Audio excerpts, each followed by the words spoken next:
অন্ধকারাচ্ছন্ন রাত্রি যদি এসে থাকে তাহলে আলোকিত প্রকাশ নিয়ে সূর্য অবশ্যই আসে। রোগ যদি এসে থাকে তাহলে তার ওষুধও অবশ্যই আসে। সমস্যা যদি আসে তাহলে সেই সমস্যার সমাধানও নিজে থেকেই আমাদের কাছে চলেই আসে। এই সংসার, এই জীবনের শুধুমাত্র একটাই নিয়ম আছে, আর তা হলো এটাই, এই সংসার হলো একটা চক্রের মতো। এতে শাশ্বত বলে কিছু নেই, নিত্য বলে কিছু নেই, আর যা কিছুই রয়েছে সব বদলাতে চলেছে। যদি আপনার জীবনে দুঃখ থাকে, সমস্যা থাকে, যদি আপনি বিপদ দ্বারা আচ্ছন্ন, তাহলে মনে রাখবেন সবকিছু বদলে যেতে চলেছে। দুঃখের সময় কাঁদবেন না, মনকে আরো দুঃখী করে তুলবেন না, কারণ এখানে যা কিছুই এসেছে তা যাওয়ার জন্যই এসেছে। তাহলে এত চিন্তা কিসের? আনন্দ সহকারে জীবন যাপন করুন, আর আমার সাথে ভালোবেসে বলুন রাধা রাধা। যদি কোনো সিংহ বানরের মতো গাছে চড়তে চেষ্টা করে তাহলে কি হবে?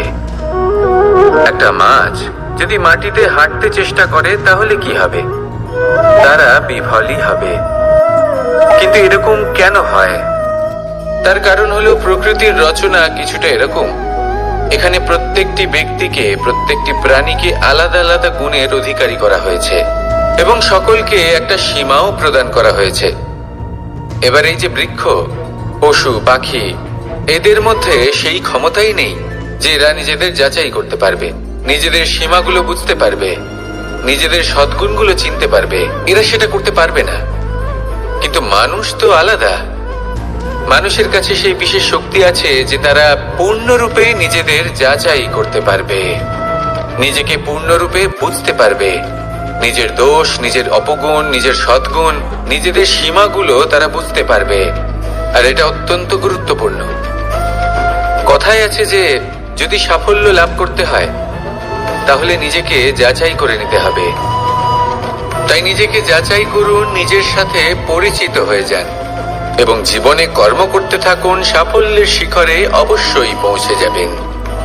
আর ওখানে যদি যান তাহলে এই মন প্রসন্ন হয়ে অবশ্যই বলবে রাধা রাধা।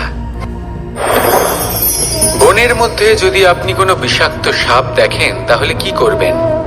আপনি তখনই তার থেকে দূরে পালাতে চেষ্টা করবেন। আর এটা কেন করবেন? নিজের রক্ষার্থে। এই কথা আমি নয় মেনে নিলাম, কিন্তু নিজের জীবনে এটা করেন না কেন? আপনি যেখানেই যান, যে স্থানেই যান না কেন, প্রত্যেক সময়, প্রত্যেক মুহূর্তে এমন বিষাক্ত সাপ আপনি অবশ্যই খুঁজে পাবেন। আর সেই সাপ নয় যাদের আপনি বনে খুঁজে পাবেন, এরা হলো সেই সাপ যা আপনাকে পাপ করতে বাধ্য করবে।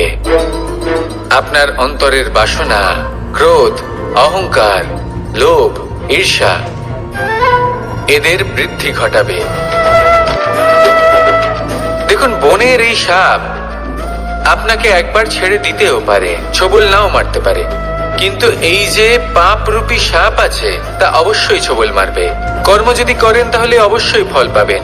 সেই জন্য যখনই কোথাও যাবেন, যদি এমন কাউকে দেখেন, যদি এমন কিছু দেখেন যে আপনাকে পাপ করতে বাধ্য করছে, তাহলে সেই মুহূর্তে সেখান থেকে পালিয়ে যান। যেমন বনের সাপ দেখে আপনি পালাতে থাকেন। সৎকর্মের রক্ষা অত্যন্ত আবশ্যক। আসুন আর আমার সাথে ভালোবেসে বলুন রাধা রাধা। মনুষ্য জীবনের সব থেকে বেশি গুরুত্বপূর্ণ বিষয় হলো মনের একাগ্রতা। এই সংসারের যে কটি মহান কার্য সম্পাদন হয়েছে তা হলো মনের এই একাগ্রতার একমাত্র ফল। আপনি অবশ্যই দেখে থাকবেন, অনেক ছোট বড় নদী যা বয়ে চলে তাদের সামনে একটা বাঁধ নির্মাণ করা হয় সেই সব নদীর জল সঞ্চয় করতে। বাঁধ হয়ে গেলে প্রয়োজন মতো বা মনের ইচ্ছে মতো তাকে ব্যবহার করা সম্ভব। এবার এটাই আমাদের মনের সাথেও সম্ভব। আমাদের মনের একাগ্রতা আজকের দিনে দাঁড়িয়ে বিভিন্ন ধরনের বিকার, ক্রীড়া এবং ভোগের মধ্যে ভাগ হয়ে গেছে। একে একত্রিত করতে হবে, একটা বাঁধ নির্মাণ করতে হবে, কর্মের বাঁধ। আপনাকে শুধু এটাই করতে হবে, যেটা উচিত কর্ম সেটাই করুন, যেটা অনুচিত কর্ম সেটা করা থেকে নিজেকে বিরত রাখুন। ব্যাস, এই কাজটাই আপনি করতে থাকুন, মনের মধ্যে একাগ্রতার বাঁধ নির্মাণ করুন। আর একবার যদি তা নির্মাণ হয়ে যায়, তাহলে যখন চাইবেন, যেখানে চাইবেন, যতটা চাইবেন, একাগ্রতা প্রয়োগ করতে পারবেন। আর একবার যদি আপনি এটা শিখে যান, তাহলে এই সংসারকে বদলে ফেলার মতো কাজ আপনি করতে পারবেন, সমাজকে শোধরাবার মতো কাজ করতে পারবেন। তাহলে এই মনকে একাগ্র করুন আর আমার সাথে ভালোবেসে বলুন, রাধা রাধা। আমরা সবাই ফল খাই, কিন্তু আমাদের সেই ফলই প্রিয় হয় যে পরিপক্ক হয়ে ওঠে, যেটা নম্র হয়, আর যে ফল অনেক বেশি মিষ্টি আর সুস্বাদু হয়ে থাকে, যাদের রঙে বাহার দেখা যায়। সেইভাবে জীবনে আমরা নানান মানুষের সাথে পরিচিত হই, কিন্তু সেই মানুষই আমাদের মন ছুঁয়ে যায় যারা বিনম্র স্বভাবের, যাদের বাণী খুব মধুর, যাদের অন্তরে আত্মবিশ্বাসের একটা তেজ, একটা রং দেখা যায়। এবার এমন ব্যক্তি আমরা কি করে হব? ঠিক সেইভাবেই যেমন একটা ফল রোদ, বর্ষা, শীত, বায়ু এই সকল সংকটময় পরিস্থিতির সম্মুখীন হয়ে পরিপক্ক হয়ে ওঠে, সেইভাবেই মানুষ সংকটময় পরিস্থিতির সম্মুখীন হয়ে পরিপক্ক হয়ে ওঠেন। যদি এই সংকটের সম্মুখীন হন, তাহলে অভিজ্ঞ হবেন, আর এই অভিজ্ঞতাই শিক্ষা দিয়ে যাবে। এই অভিজ্ঞতা আমাদের শিখিয়ে দেয় যে আমাদের বিনম্র থাকতে হবে, অহংকার করে কোনো লাভ নেই। মধুর বাণীর যে কি মূল্য তা আমরা শিখতে পারি। এই অভিজ্ঞতাই আমাদের বুঝিয়ে দেয় যে উচিত অনুচিত কোনটা, আমাদের দৃষ্টিভঙ্গি তৈরি করে, আর এই দৃষ্টিভঙ্গি দ্বারা আত্মবিশ্বাস জাগ্রত হয়। সেই জন্য জীবনে কখনো বিপদ থেকে দূরে পালাবেন না, সেগুলোর সম্মুখীন হন, অভিজ্ঞতা লাভ করুন, তার থেকে শিক্ষা লাভ করুন, এইভাবেই পরিপক্ক হবেন। আসুন আমার সাথে ভালোবেসে বলুন, রাধা রাধা। ধন সঞ্চয় করা সম্ভব, আর সেই জন্য ধন সব থেকে বেশি মূল্যবান সম্পত্তি নয়। এবার আপনি বলবেন, এ আমি কি বলছি? এই ধন খুব মূল্যবান, আমরা সকলে অর্জন করতে ব্যস্ত। সেটা এই কারণে, কারণ আপনারা জানেন না এই সংসারের সব থেকে বেশি মূল্যবান সম্পত্তি কি। এ হলো সেই সম্পত্তি যা কখনো সঞ্চয় করা সম্ভব নয়। আপনার কাছে যতই ধন থাকুক, তা দিয়ে আপনি স্বাস্থ্য লাভ করতে পারেন, বাড়ি কিনতে পারেন, আদি ইত্যাদি, কিন্তু আপনি যতই ধনী হন না কেন, ফেলে আসা দিনের একটা মুহূর্ত আপনি লাভ করতে পারবেন না। এই একটা মুহূর্ত, এই সময়, এটাই হলো সংসারের সব থেকে মূল্যবান সম্পত্তি। একবার চলে গেলে তা কখনোই ফিরে আসে না। আর এই মুহূর্ত যতই চলে যাক না কেন, আমরা স্মৃতির মাধ্যমে সেগুলি যাপন করতে পারি, তার আনন্দ উপভোগ করতে পারি। আর যার সাথে আমরা সময় অতিবাহিত করেছি, তার স্মৃতিতে আমরা চিরকাল জীবিত থাকতে পারি। সেই জন্য সময় সব থেকে মূল্যবান সম্পত্তি, তাকে এইভাবে নষ্ট করবেন না।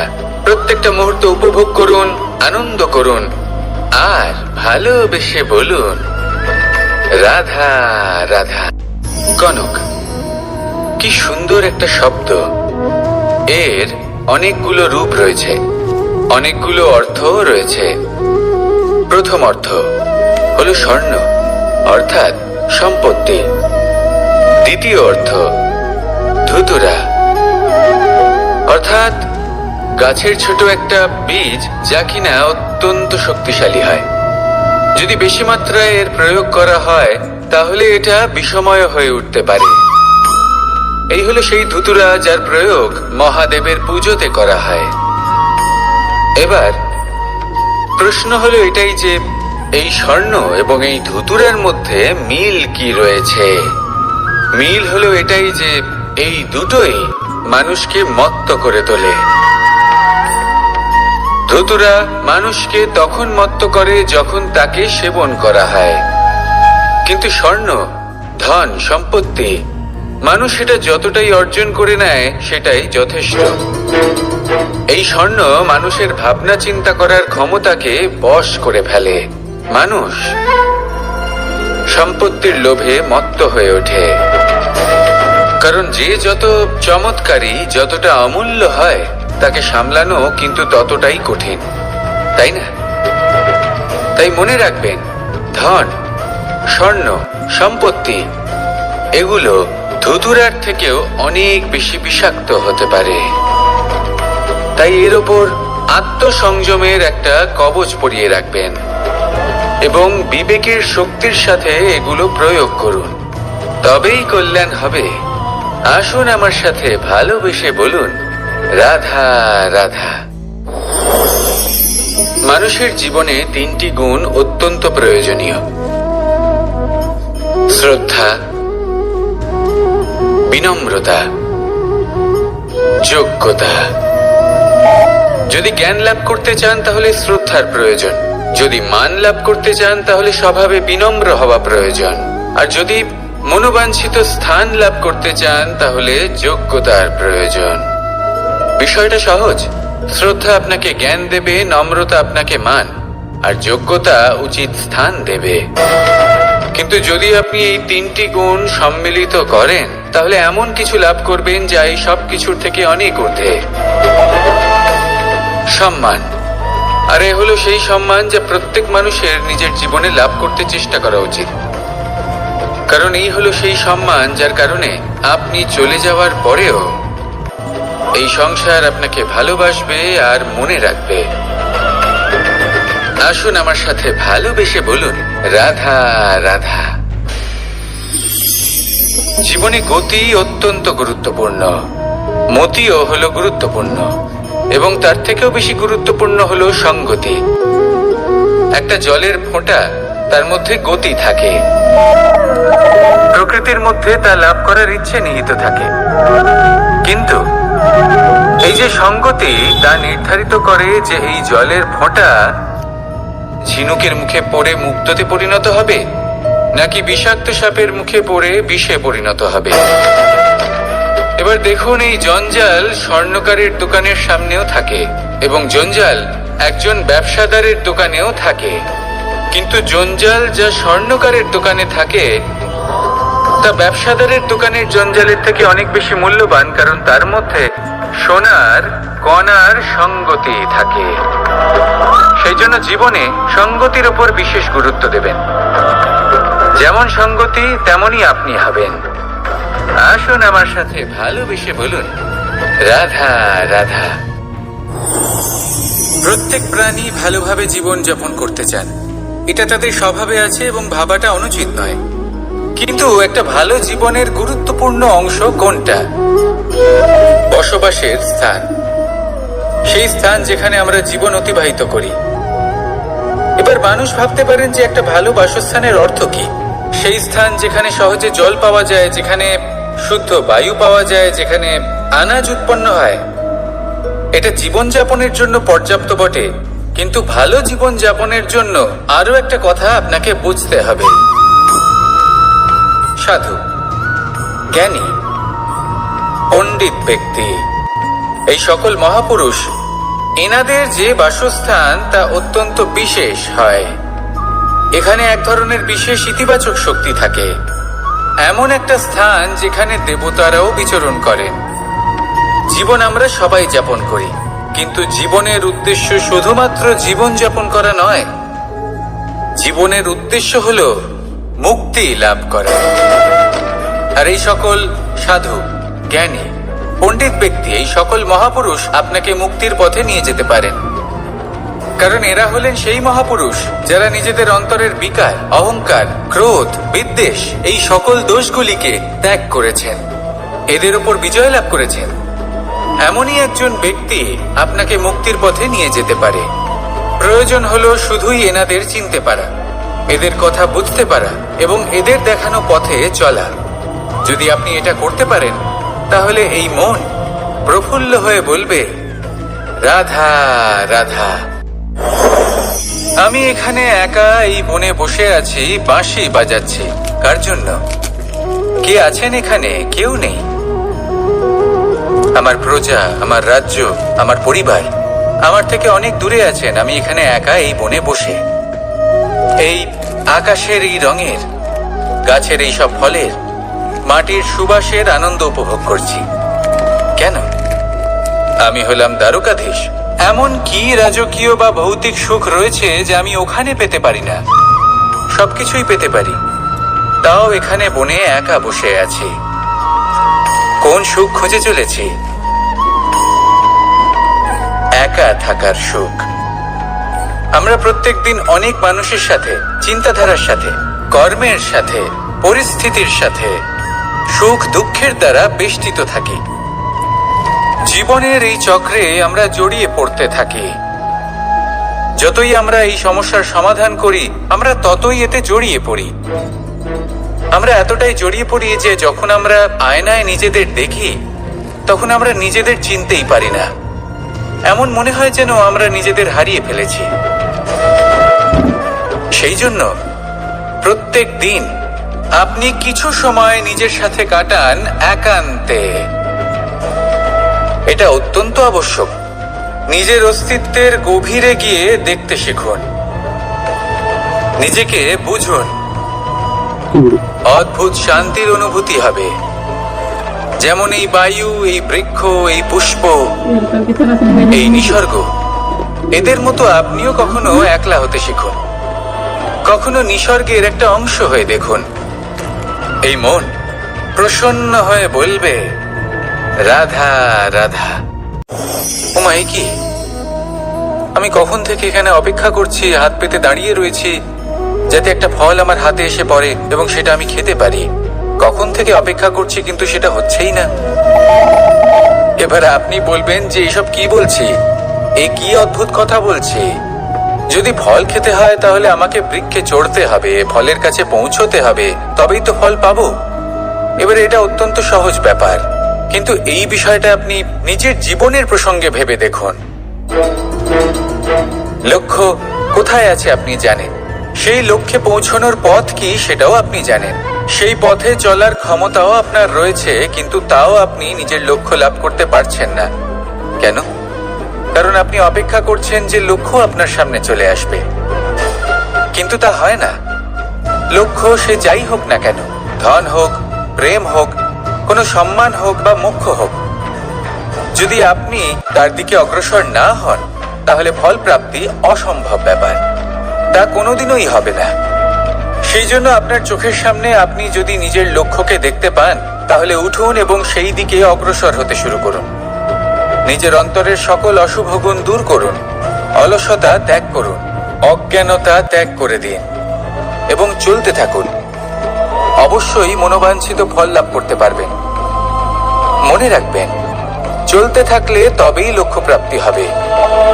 অপেক্ষার দ্বারা শুধুমাত্র মৃত্যু লাভ হবে। আসুন আমার সাথে ভালোবেসে বলুন, রাধা রাধা। আমি দ্বারকাধীশ এবং আমার সভাতে বিভিন্ন সময় বিভিন্ন ধরনের মানুষ আসেন, নিজেদের দাবি নিয়ে, নিজেদের ইচ্ছে নিয়ে।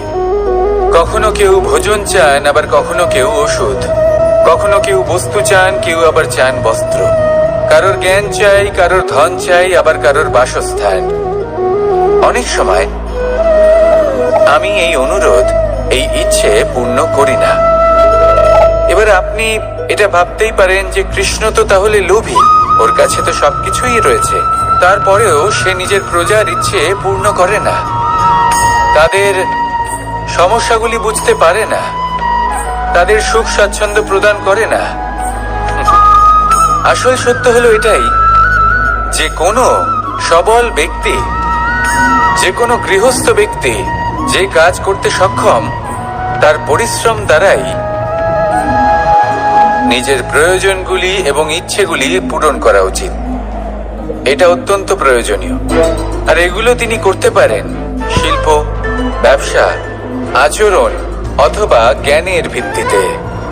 এই পথে চলতে হবে, পরিশ্রম করতে হবে, তবেই সে কিছু অর্জন করতে পারবে। এবার এমন কোনো ব্যক্তি যার এই সব কিছুতে কোনো রুচি নেই, যে কিছুই করতে চায় না, সে কিছুই অর্জন করতে পারবে না। এবার এরকম কোনো ব্যক্তিকে যদি আমি কোনো বস্তু প্রদান করি, তাহলে কি হবে? সে পরাধীন হয়ে যাবে, আর সেটা উচিত হবে না। তাহলে কি করা উচিত? তাকে পথ দেখানো, তাকে বোঝাতে হবে যে কোন পথে চলে তুমি নিজের লক্ষ্য প্রাপ্ত করতে পারবে। শিল্প, জ্ঞান, আচরণ এবং ব্যবসা, এই পথে কিভাবে চলে সেটা শেখাতে হবে, আর আমি সেটাই করি। তার ফলে কি হয়? ব্যক্তি স্বাধীন হয়ে যায়। সংসারে সে যা চাইবে তাই প্রাপ্ত করতে পারবে, কখনো কারোর থেকে কিছু চাইবার প্রয়োজন পড়বেই না। এই কথাটা সবসময় মনে রাখবেন। যখনই দান করবেন তা ভাবনা চিন্তা করে এমন ভাবে দান করবেন যাতে সামনের ব্যক্তি স্বাধীন হতে পারেন, পরাধীন নয়। আসুন আমার সাথে ভালোবেসে বলুন রাধা রাধা।